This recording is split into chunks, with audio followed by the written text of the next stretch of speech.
Here's the Retrowave Invisible Woman and the Hasbro Pulse exclusive invisible variant of the Invisible Woman.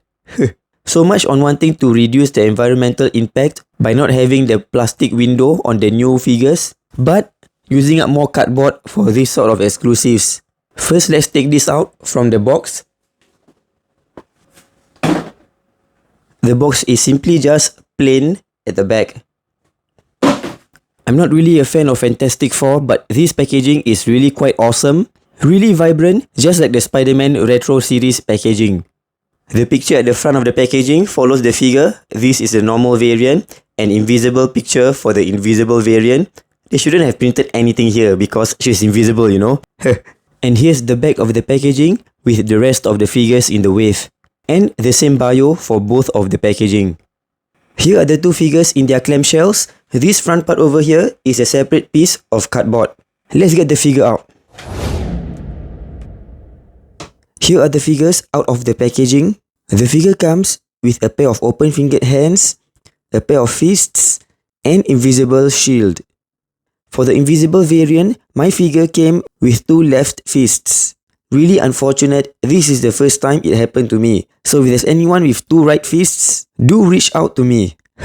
The two shields have different level of transparency. The normal version is actually more transparent than the invisible variant, which is kind of ironic because the invisible variant is more obvious to see. But it's probably because they want to match the translucent level with the figure. That's why it's not as transparent as this one. The shield has a hole over here, and you can only use the right hand of the figure to insert it. The fingers go in perfectly into the hole, like so. And yeah, there you go. So you can't really use the other hand for this shield because of the way the hole is made. The most you can do with the left hand is that you just insert it like this. You can see it's not a perfect fit, but it does kind of stay in place. For the appearance, both of them are on the same body mold, the typical standard female body mold of Marvel Legends. And even though these figures are in the retro series, it isn't really the classic appearance of Fantastic Four. Because in the classic appearance, their costume is blue and black instead of blue and white. But then again, this is one of their iconic appearance, so yeah, I guess that's why we got this in the retro line. The head sculpt of both figures are exactly the same, and the hair is really the same according to the artwork on the packaging. But the paintwork on the eyes and the lips could have been so much better than this. I've seen some customizers repaint this head and it actually looks really good. So the face sculpt is actually quite decent, it's just the paintwork that isn't really great. It could have been so much better if they had better paintwork on the eyes and the lips. For mine, this figure has a paint blotch at this part over here. Other than that, the paintwork is good, the fur is painted nicely, and the edge of the white along the chest is good. There isn't any blotches or anything. There's a hole at the back of the figure, just like the variant. I really don't understand why Hasbro just don't cover up the hole. And as with most translucent figures, you can see the inner side of the joints, which isn't really that nice, but I guess it is still okay. But the one that really irks me about this figure is that you can see the number 1 and 2 over here. It is sculpted inside, that's why you can't see it on this blue variant. But yeah, because it's translucent, you can see it kind of in the mirror image. And the worst thing is that it's on the inside, so you can't really like send it off or anything. Can't do anything about it. Same goes at the back. There is this N over here. Both the figures have the same articulation because they are the same body mold. The head rotation left and right is restricted a bit by the hair. Able to look down this much and not really much upwards because of the hair again. Hands able to go up sideways this much. Arm rotation, single hinge elbow joint with rotation, wrist hinge and swivel.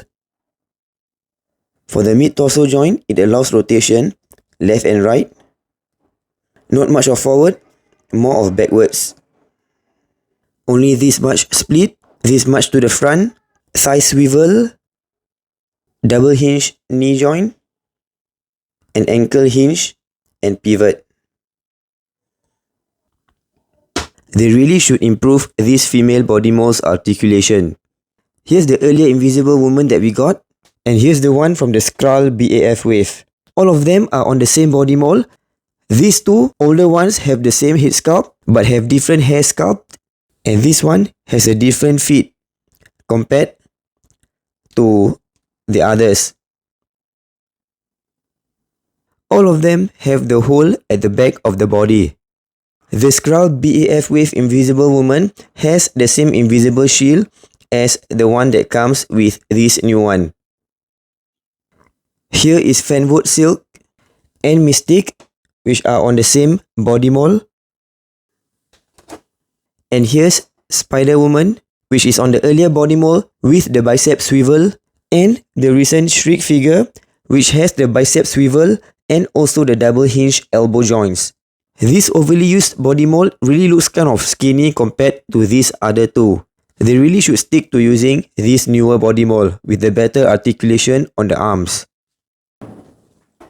And here's the figure with the two Mr. Fantastics. They are actually about the same height.